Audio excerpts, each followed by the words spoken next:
ಓಂ ನಮೋ ವೆಂಕಟೇಶಾಯ. ನಮಸ್ಕಾರ ಸ್ನೇಹಿತರೆ, ಪ್ರಮಿಳಾ ಟಾಕ್ಸ್ಗೆ ನಿಮಗೆಲ್ಲರಿಗೂ ಸ್ವಾಗತ. ಸ್ನೇಹಿತರೆ, ಪರಮ ಪವಿತ್ರವಾದ ಶ್ರಾವಣ ಮಾಸದಲ್ಲಿ ಶ್ರಾವಣ ಶುಕ್ರವಾರಗಳು ಎಷ್ಟು ಮುಖ್ಯವೋ ಶ್ರಾವಣ ಶನಿವಾರಗಳು ಕೂಡ ಅಷ್ಟೇ ಮುಖ್ಯ. ಈ ಶ್ರಾವಣ ಮಾಸದ ಪೌರ್ಣಮಿಯ ದಿನ ಚಂದ್ರ ಶ್ರವಣ ನಕ್ಷತ್ರದ ಹತ್ತಿರದಲ್ಲಿ ಸಂಚರಿಸುತ್ತಾ ಇರೋದರಿಂದ ಈ ಮಾಸವನ್ನು ಶ್ರಾವಣ ಮಾಸ ಅಂತ ಕರಿತೀವಿ. ಶ್ರೀ ವೆಂಕಟೇಶ್ವರ ಸ್ವಾಮಿ ಅಖಿಲಾಂಡ ಕೋಟಿ ಬ್ರಹ್ಮಾಂಡ ನಾಯಕ ಕಲಿಯುಗ ದೈವ ಶ್ರೀ ವೆಂಕಟೇಶ್ವರ ಸ್ವಾಮಿಯ ಜನ್ಮ ನಕ್ಷತ್ರ ಶ್ರವಣ ನಕ್ಷತ್ರ ಆಗಿರೋದ್ರಿಂದ ಈ ಶ್ರಾವಣ ಮಾಸದಲ್ಲಿ ಬರುವ ಎಲ್ಲ ಶನಿವಾರಗಳಂದು ಶ್ರೀ ವೆಂಕಟೇಶ್ವರ ಸ್ವಾಮಿಯ ಪೂಜೆಯನ್ನು ಮಾಡಿಕೊಂಡ್ರೆ, ಆರಾಧಿಸಿದರೆ, ಭಜಿಸಿದರೆ ಬಹಳ ಶ್ರೇಷ್ಠ, ಬಹಳ ಪುಣ್ಯ ಫಲಗಳು ನಿಮ್ಮದಾಗುತ್ತೆ. ನಿಮ್ಮ ಜಾತಕ ದೋಷಗಳು ಕಡಿಮೆಯಾಗುತ್ತೆ. ನಿಮ್ಮ ಶನಿ ಪ್ರಭಾವದಿಂದ ಆಗುವಂತಹ ಶನಿ ದೋಷಗಳು ಕೂಡ ವೆಂಕಟೇಶ್ವರ ಸ್ವಾಮಿಯನ್ನು ಪೂಜಿಸ್ಕೊಳ್ಳೋದ್ರಿಂದ ಕಡಿಮೆ ಆಗುತ್ತೆ ಸ್ನೇಹಿತರೆ. ಹಾಗಾದರೆ ಬನ್ನಿ, 2026 ಶ್ರಾವಣ ಮಾಸದಲ್ಲಿ ಎಷ್ಟು ಶ್ರಾವಣ ಶನಿವಾರಗಳು ಬಂದಿದೆ, ಈ ಶ್ರಾವಣ ಶನಿವಾರಗಳನ್ನು ವೆಂಕಟೇಶ್ವರ ಸ್ವಾಮಿಯನ್ನು ಪೂಜಿಸ್ಕೊಳ್ಳೋದ್ರಿಂದ ಶನಿ ಪ್ರಭಾವ ಹೇಗೆ ಕಡಿಮೆ ಆಗುತ್ತೆ, ಸ್ವಾಮಿಯನ್ನು ಸರಳವಾಗಿ ಹೇಗೆ ಪೂಜಿಸ್ಕೊಳ್ಬಹುದು ಅನ್ನೋದನ್ನು ಈ ವಿಡಿಯೋದಲ್ಲಿ ವಿವರವಾಗಿ ತಿಳ್ಕೊಳ್ಳೋಣ. ಸ್ನೇಹಿತರೆ, ನೀವಿನ್ನೂ ನನ್ನ ಚಾನಲ್ನ ಸಬ್ಸ್ಕ್ರೈಬ್ ಮಾಡ್ಕೊಳ್ತಾ ಇದ್ದರೆ ದಯವಿಟ್ಟು ಸಬ್ಸ್ಕ್ರೈಬ್ ಮಾಡ್ಕೊಳ್ಳಿ. ಈ ವಿಡಿಯೋ ಇಷ್ಟ ಆದರೆ ನಿಮಗೆ ಒಂದು ಲೈಕ್ ಕೊಡಿ. ಅಥವಾ ಈ ಪೂಜೆಯನ್ನು ಯಾರಾದರೂ ಮಾಡ್ಕೊಳ್ತಾರೆ, ನಿಮ್ಮ ಅಕ್ಕ, ತಂಗಿ, ಫ್ರೆಂಡ್ಸು, ಫ್ಯಾಮಿಲಿ ಮೆಂಬರ್ಸ್ ಅನ್ನೋದಾದರೆ ಅವರಿಗೆ ಶೇರ್ ಮಾಡಿ. ಈ 2026ರಲ್ಲಿ ಆಗಸ್ಟ್ 13ರಿಂದ ಸೆಪ್ಟೆಂಬರ್ 11ನೇ ತಾರೀಕಿನವರೆಗೂ ಶ್ರಾವಣ ಮಾಸ ಇದೆ. ಈ ಶ್ರಾವಣ ಮಾಸದಲ್ಲಿ 4 ಶನಿವಾರಗಳು ಬರುತ್ತೆ. ಆಗಸ್ಟ್ 15 ಮೊದಲ ಶ್ರಾವಣ ಶನಿವಾರ, ಆಗಸ್ಟ್ 22 ಎರಡನೇ ಶ್ರಾವಣ ಶನಿವಾರ, ಆಗಸ್ಟ್ 29 ಮೂರನೇ ಶ್ರಾವಣ ಶನಿವಾರ, ಸೆಪ್ಟೆಂಬರ್ 8ನೇ ತಾರೀಕು 4ನೇ ಶ್ರಾವಣ ಶನಿವಾರ. ಈ ರೀತಿ 4 ಶ್ರಾವಣ ಶನಿವಾರಗಳು ಬಂದಿದೆ.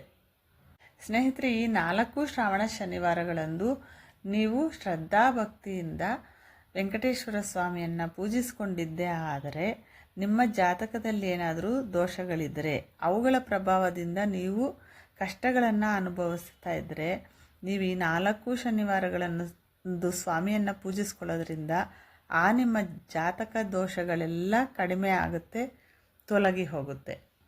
ಹಾಗೆ ನಿಮ್ಮ ಜಾತಕದಲ್ಲೇನಾದರೂ ಸಪ್ತಮ ಶನಿ, ಅಷ್ಟಮ ಶನಿ, ಅರ್ಧಾಷ್ಟಮ ಶನಿ ದೋಷಗಳಿದ್ದರೆ ಅದು ಕೂಡ ವೆಂಕಟೇಶ್ವರ ಸ್ವಾಮಿಯನ್ನು ಶನಿವಾರಗಳಂದು ಪೂಜಿಸೋದರಿಂದ ಕಡಿಮೆ ಆಗುತ್ತೆ. ಶನಿದೇವರಿಗೆ ಶ್ರೀ ವೆಂಕಟೇಶ್ವರ ಸ್ವಾಮಿ ಅಂದರೆ ಬಹಳ ಇಷ್ಟ. ಶನಿದೇವರು ವೆಂಕಟೇಶ್ವರ ಸ್ವಾಮಿಯ ಪರಮ ಭಕ್ತರಂತೆ. ಆದ್ದರಿಂದ ಶನಿವಾರಗಳಂದು ವೆಂಕಟೇಶ್ವರ ಸ್ವಾಮಿಯನ್ನು ಯಾರು ಆರಾಧಿಸ್ತಾರೋ ಅವರ ಮೇಲೆ ಶನಿ ಪ್ರಭಾವ ಕಡಿಮೆ ಆಗುತ್ತೆ ಅಂತ ಪಂಡಿತರು ಹೇಳ್ತಾರೆ. ಸ್ನೇಹಿತರೆ, ಗೋವಿಂದ ಅಂತ ಒಂದು ಬಾರಿ ಉಚ್ಚರಿಸಿದ್ರೇ ಅದೆಷ್ಟೋ ಪುಣ್ಯ ಫಲಗಳು ನಮ್ಮದಾಗುತ್ತೆ. ಹಾಗಿರುವಾಗ ನಾವು ಶ್ರದ್ಧಾಭಕ್ತಿಯಿಂದ ವೆಂಕಟೇಶ್ವರ ಸ್ವಾಮಿಯನ್ನು ಪೂಜಿಸಿಕೊಂಡು ಗೋವಿಂದ ನಾಮಗಳನ್ನು, ವಿಷ್ಣು ಸಹಸ್ರನಾಮಗಳನ್ನು ಹೇಳ್ಕೊಳ್ಳೋದ್ರಿಂದ ಅನಂತವಾದ ಪುಣ್ಯ ಫಲಗಳು ನಮ್ಮದಾಗುತ್ತೆ. ನಾವು ಸಂಕಲ್ಪ ಮಾಡಿಕೊಂಡು ಪೂಜೆಯನ್ನು ಮಾಡೋದರಿಂದ ನಮ್ಮ ಎಷ್ಟೋ ಸಂಕಷ್ಟಗಳು ತೊಲಗಿ ಹೋಗ್ತವೆ. ಶನಿ ಪ್ರಭಾವದಿಂದ, ಜಾತಕ ದೋಷಗಳ ಪ್ರಭಾವದಿಂದ ನಾವು ಅನುಭವಿಸ್ತಾ ಇರುವಂತಹ ಕಷ್ಟಗಳೆಲ್ಲ ತೊಲಗಿ ಹೋಗ್ತವೆ, ಕಡಿಮೆ ಆಗ್ತವೆ. ಬನ್ನಿ ಹಾಗಾದರೆ ಈ ವೆಂಕಟೇಶ್ವರ ಸ್ವಾಮಿಯನ್ನು ಹೇಗೆ ಸರಳವಾಗಿ ಪೂಜಿಸ್ಕೊಳ್ಳೋದು ಅಂತ ನೋಡೋಣ. ಸ್ನೇಹಿತರೆ, ವೆಂಕಟೇಶ್ವರ ಸ್ವಾಮಿಗೆ ಸುಪ್ರಭಾತ ಸೇವೆ ಅಂದರೆ ಬಹಳ ಇಷ್ಟ. ಆದ್ದರಿಂದ ನೀವು ಕೂಡ ಬೆಳಗಿನ ಜಾವ ಬ್ರಾಹ್ಮಿ ಮುಹೂರ್ತದಲ್ಲಿ ಸ್ವಾಮಿಯನ್ನು ಪೂಜಿಸ್ಕೊಳ್ಳಿ. ಪ್ರತಿ ಶ್ರಾವಣ ಶನಿವಾರ ಬೆಳಗಿನ ಜಾವದಲ್ಲಿ ಬೇಗ ಎದ್ದು ಮನೆಯನ್ನು ಒರೆಸ್ಕೊಂಡು ಆಚೆ ನೀರು ಹಾಕಿ ತಲೆ ಸ್ನಾನ ಮಾಡಿಕೊಂಡು ಹೊಸಿಲನ್ನು ತೊಳೆದು ಪೂಜೆಯನ್ನು ಮಾಡಿಕೊಂಡು ಮನೆ ಮುಂದೆ ರಂಗೋಲಿಯನ್ನು ಹಾಕ್ಕೊಂಡು ನಂತರ ಮನೆಯಲ್ಲಿ ನೀವು ದೇವರ ಕೋಣೆಯಲ್ಲಾಗಲಿ ಸಪ್ರೇಟಾಗಿ ಪೀಠವನ್ನು ಹಾಕ್ಕೊಂಡು ಆಗಲಿ ಸ್ವಾಮಿಯನ್ನು ಪೂಜಿಸ್ಕೊಳ್ಳಿ. ಸ್ನೇಹಿತರೆ, ವೆಂಕಟೇಶ್ವರ ಸ್ವಾಮಿ ಅಲಂಕಾರ ಪ್ರಿಯರು. ಸ್ವಾಮಿಯನ್ನು ಅರಿಶಿನ, ಕುಂಕುಮ, ಗಂಧ, ಜವ್ವಾದ್ ಪೌಡರ್ ಮುಂತಾದ ಸುಗಂಧ ದ್ರವ್ಯಗಳಿಂದ ಬೊಟ್ಟುಗಳನ್ನು ಇಟ್ಕೊಳ್ಳಿ. ನಿಮ್ಮ ಮನೆಯಲ್ಲಿ ವೆಂಕಟೇಶ್ವರ ಸ್ವಾಮಿಯ ಫೋಟೋ ಅಥವಾ ವಿಗ್ರಹಗಳಿದ್ರೆ ಇಟ್ಕೊಂಡು ಈ ರೀತಿ ಬೊಟ್ಟುಗಳನ್ನ ಇಟ್ಕೊಳ್ಳಿ. ಈ ರೀತಿ ಬೊಟ್ಟುಗಳನ್ನ ಇಟ್ಕೊಳ್ಳೋಕ್ಕಿಂತ ಮುಂಚೆ ನೀವು ನಿಮ್ಮ ಮನೆಯಲ್ಲೇನಾದರೂ ವೆಂಕಟೇಶ್ವರ ಸ್ವಾಮಿಯ ವಿಗ್ರಹ ಇದ್ದರೆ ನೀವು ಪಂಚಾಮೃತ ಅಭಿಷೇಕ ಮಾಡ್ಕೊಳ್ಳಿ. ಇಲ್ಲಾಂದರೆ ಸ್ವಚ್ಛವಾದ ನೀರಿನಿಂದ ಆದರೂ ಭಕ್ತಿಯಿಂದ ಅಭಿಷೇಕವನ್ನು ಮಾಡ್ಕೊಳ್ಳಿ. ತುಳಸಿ ದಳಗಳೆರಡನ್ನು ಹಾಕ್ಕೊಂಡು ಸ್ವಚ್ಛವಾದ ನೀರಿನಿಂದ ಮಾಡಿಕೊಂಡ್ರೂ ಆಗುತ್ತೆ. ಈ ರೀತಿ ಬೊಟ್ಟುಗಳನ್ನ ಇಟ್ಕೊಂಡು ವೆಂಕಟೇಶ್ವರ ಸ್ವಾಮಿಯ ಫೋಟೋ ಮತ್ತು ವಿಗ್ರಹಗಳಿದ್ರೆ ಇಟ್ಕೊಂಡು ತುಳಸಿ ಹಾರವನ್ನು ಹಾಕ್ಕೋಬೇಕು. ಸ್ನೇಹಿತರೆ, ವೆಂಕಟೇಶ್ವರ ಸ್ವಾಮಿಯ ಪೂಜೆಗೆ ತುಳಸಿ ದಳಗಳು, ತುಳಸಿ ಹಾರ ಬಹಳ ಶ್ರೇಷ್ಠ. ನೀವು ವೆಂಕಟೇಶ್ವರ ಸ್ವಾಮಿಯ ಪೂಜೆಗೆ ಯಾವ ಹೂಗಳನ್ನು ಬಳಸದಿರ ಇದ್ರೂ ತುಳಸಿ ಹಾರವನ್ನು ಮಾತ್ರ ಹಾಕ್ಕೊಳ್ಳೋದು ಮರಿಬೇಡಿ. ತುಳಸಿ ದಳಗಳಿಂದನೇ ಅರ್ಚನೆಯನ್ನು ಮಾಡ್ಕೊಳ್ಳಿ. ನಿಮಗೆ ತುಳಸಿ ಹಾರ ಹಾಕ್ಕೊಳ್ಳೋಕ್ಕಾಗಲ್ಲ, ಅಷ್ಟೋತ್ತರಗಳನ್ನು ಹೇಳ್ಕೊಳ್ಳೋ ಅಷ್ಟು ತುಳಸಿ ದಳಗಳಿಲ್ಲ ಅನ್ನೋದಾದರೆ ನೀವು ಒಂದೇ ಒಂದು ತುಳಸಿ ದಳವನ್ನಾದರೂ ಸ್ವಾಮಿಗೆ ಇಟ್ಟು ಪೂಜೆಯನ್ನು ಮಾಡ್ಕೊಳ್ಳಿ. ಹಾಗೆಯೇ ಸ್ವಾಮಿಯ ಪೂಜೆಗೆ ಅಕ್ಕಿ ಹಿಟ್ಟಿನ ದೀಪಗಳು ಬಹಳ ಶ್ರೇಷ್ಠ. ನಿಮಗೆ ಸಾಧ್ಯವಾದರೆ ಮಾಡ್ಕೊಳ್ಳಿ. ಅಕ್ಕಿ ಹಿಟ್ಟಿನ ದೀಪಗಳನ್ನು ಮಾಡಿಕೊಂಡು ತುಪ್ಪದ ದೀಪಗಳನ್ನು ಹಚ್ಚೋದ್ರಿಂದ ಅನಂತ ಪುಣ್ಯ ಫಲಗಳು ನಿಮ್ಮದಾಗುತ್ತೆ. ಸ್ನೇಹಿತರೆ, ಅಕ್ಕಿ ಹಿಟ್ಟಿನ ದೀಪಗಳನ್ನು ಹೇಗೆ ಮಾಡೋದು ಅಂತ ನಾನು ವಿಡಿಯೋವನ್ನು ಇಟ್ಟಿದ್ದೀನಿ, ಲಿಂಕ್ ಕೂಡ ಕೊಟ್ಟಿದ್ದೀನಿ, ನೋಡ್ಕೊಳ್ಳಿ. ಅಕ್ಕಿ ಹಿಟ್ಟಿನ ದೀಪಗಳನ್ನು ಅಂದರೆ ಅಕ್ಕಿ ಹಿಟ್ಟನ್ನು ತಗೊಂಡು ಅದಕ್ಕೆ ಬೆಲ್ಲ ಮತ್ತು ಹಾಲನ್ನು ಬೆರೆಸಿ ದೀಪಗಳನ್ನು ಮಾಡಿಕೊಂಡು ಅದರಲ್ಲಿ ಒಂದೊಂದು ದೀಪದಲ್ಲಿ ಎರಡೆರಡು ಬತ್ತಿಯನ್ನು ಹಾಕಿ ತುಪ್ಪವನ್ನು ಹಾಕಿ ಹಚ್ಕೊಳ್ಳೋದು. ಈ ದೀಪಗಳನ್ನು 2 ಒಂದಾದರೂ ಇಟ್ಕೋಬೋದು. 2 ದೀಪಗಳನ್ನು ಮಾಡ್ಕೋಬೋದು, 5 ದೀಪಗಳನ್ನ ಮಾಡ್ಕೋಬೋದು, 7, 9, 11 ಹೀಗೆ ನಿಮಗೆ ಎಷ್ಟು ಸಾಧ್ಯವಾಗುತ್ತೋ ಅಷ್ಟು ದೀಪಗಳನ್ನು ಇಟ್ಕೋಬಹುದು. ಆದರೆ ಅಷ್ಟೇ ಇಡಬೇಕು ಇಷ್ಟೇ ಇಡಬೇಕು ಅನ್ನೋ ನಿಯಮವೇನೂ ಇಲ್ಲ. ಆದರೆ ಎಲ್ಲ ಹೆಣ್ಮಕ್ಳು ಸಪ್ತಗಿರಿವಾಸ ಶ್ರೀನಿವಾಸ ಅಂತ ಹೇಳಿ ಸಾಮಾನ್ಯವಾಗಿ 7 ದೀಪಗಳನ್ನು ಇಟ್ಕೋತಾರೆ. ನಿಮ್ಮ ಅನುಕೂಲಕ್ಕೆ ನೀವು ಎಷ್ಟು ದೀಪಗಳನ್ನಾದರೂ ಇಟ್ಕೋಬಹುದು.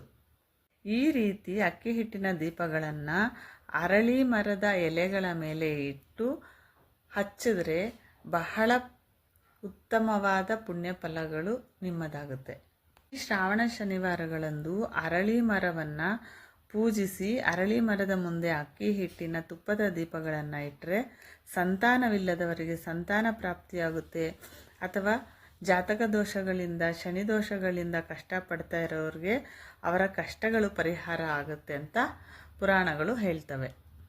ಈ ರೀತಿ ಸ್ವಾಮಿಯನ್ನು ಹೂವಿನ ಹಾರ ಮತ್ತು ತುಳಸಿ ಹಾರಗಳಿಂದ ಅಲಂಕಾರ ಮಾಡಿಕೊಂಡ ನಂತರ ನೀವು ವಿಘ್ನೇಶ್ವರನನ್ನು ಮೊದಲು ಪೂಜಿಸಿಕೊಂಡು ನಂತರ ಸ್ವಾಮಿಯನ್ನು ಪೂಜಿಸ್ಕೊಳ್ಬೇಕು. ಯಾಕೆಂದರೆ ಯಾವುದೇ ವ್ರತವನ್ನು ಆಚರಿಸೋಕ್ಕಿಂತ ಮುಂಚೆ ವಿಘ್ನೇಶ್ವರನನ್ನು ಪೂಜಿಸ್ಕೊಳ್ಬೇಕು.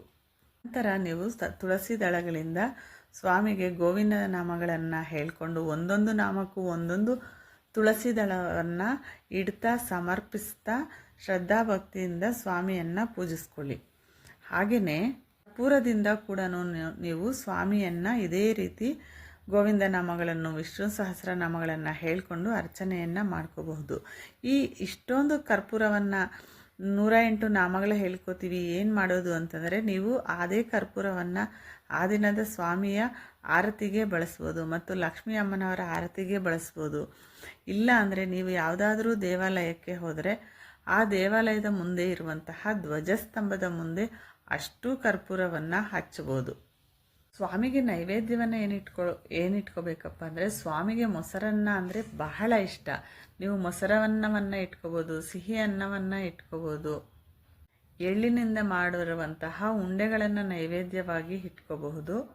ಅನುಕೂಲಕ್ಕೆ ತಕ್ಕಂತೆ ಏನು ಬೇಕಾದರೂ ಇಟ್ಕೋಬಹುದು. ಸ್ನೇಹಿತರೆ, ಬೆಳಗ್ಗೆ ಈ ರೀತಿ ಪೂಜೆಯನ್ನು ಮಾಡಿಕೊಂಡು ಇಲ್ಲಿ ಇನ್ನೊಂದು ವಿಷಯ ಹೇಳೋದು ಮರ್ತೆ, ನಿಮಗೆ ಗೋವಿಂದ ನಾಮಗಳು ಅಥವಾ ವಿಷ್ಣು ಸಹಸ್ರನಾಮ ಬರಲಿಲ್ಲ ಅಂದರೆ ಒಂದೊಂದು ತುಳಸಿ ದಳವನ್ನು ಸ್ವಾಮಿಗೆ ಸಮರ್ಪಿಸುತ್ತಾ ಓಂ ನಮೋ ನಾರಾಯಣಾಯ ಅಂತ ಆಗಲಿ, ಓಂ ನಮೋ ವೆಂಕಟೇಶಾಯ ಅಂತ ಆಗಲಿ, ಓಂ ನಮೋ ಭಗವತೆ ವಾಸುದೇವಾಯ ಅಂತ ಆಗಲಿ ಹೇಳ್ಕೊಳ್ತಾ 108 ಬಾರಿ ಹೇಳ್ಕೊಳ್ತಾ ಒಂದೊಂದು ಮಂತ್ರವನ್ನು 108 ದಳಗಳನ್ನು ಸಮರ್ಪಿಸ್ಕೊಳ್ಬಹುದು.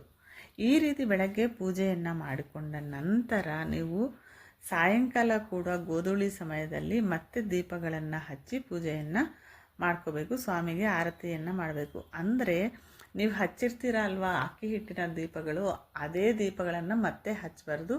ಬೇರೆ ಅಥವಾ ಮಣ್ಣಿನ ದೀಪಗಳನ್ನಾಗಲಿ 2 ಹಚ್ಕೋಬೇಕು. ನಂತರ ಸಾಯಂಕಾಲ ಈ ದೀಪಗಳನ್ನ ತೆಗೆದು, ಅಕ್ಕಿ ಹಿಟ್ಟಿನ ದೀಪಗಳನ್ನು ತೆಗೆದು ಗೋವಿಗೆ ತಿನ್ನಲು ಇಡಿ. ಇದು ಬಹಳ ಶ್ರೇಷ್ಠ. ಈ ದಿನ ನೀವು ಬ್ರಾಹ್ಮಣರಿಗೆ ಸ್ವಯಂ ಪಾಕ ದಾನ ಮಾಡಿ, ಮತ್ತು ಹಸುವಿಗೆ ಗೋಗ್ರಸವನ್ನು ದಾನ ಮಾಡಿ, ಅನ್ನದಾನ ಮತ್ತು ವಸ್ತ್ರದಾನಗಳನ್ನು ಕೂಡ ಮಾಡಬಹುದು. ಇವೆಲ್ಲ ನಿಮಗೆ ಹೆಚ್ಚಿನ ಪುಣ್ಯ ಫಲಗಳನ್ನು ತಂದುಕೊಡುತ್ತೆ. ಇದರಿಂದ ನಿಮ್ಮ ಜಾತಕ ದೋಷ, ಶನಿ ದೋಷಗಳು ಕೂಡ ಕಡಿಮೆ ಆಗುತ್ತೆ ಸ್ನೇಹಿತರೆ. ಆದಷ್ಟು ನಿಮ್ಗೆ ಏನು ಸಾಧ್ಯವಾಗುತ್ತೋ ಅದನ್ನು ಮಾಡ್ಕೊಳ್ಳಿ. ಈ ದಿನ ತುಳಸಿ ಕಟ್ಟೆ ಇದ್ದರೆ ತುಳಸಿಯ ಮುಂದೆ ತುಪ್ಪದ ದೀಪಗಳನ್ನು ಹಚ್ಚಿ ಪೂಜೆಯನ್ನು ಮಾಡ್ಕೊಳ್ಳಿ.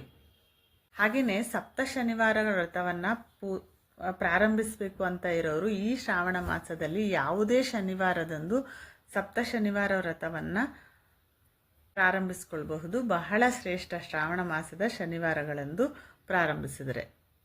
ಸ್ನೇಹಿತರೆ, ಈ ತಿಂಗಳು ಪೂರ್ತಿ ನಾನ್ ವೆಜ್ಜನ್ನು ತಿನ್ನಬೇಡ್ರಿ. ಈರುಳ್ಳಿ, ಬೆಳ್ಳುಳ್ಳಿ, ಮಸಾಲ ಪದಾರ್ಥಗಳನ್ನು ತಿನ್ನಲೇಬೇಡಿ.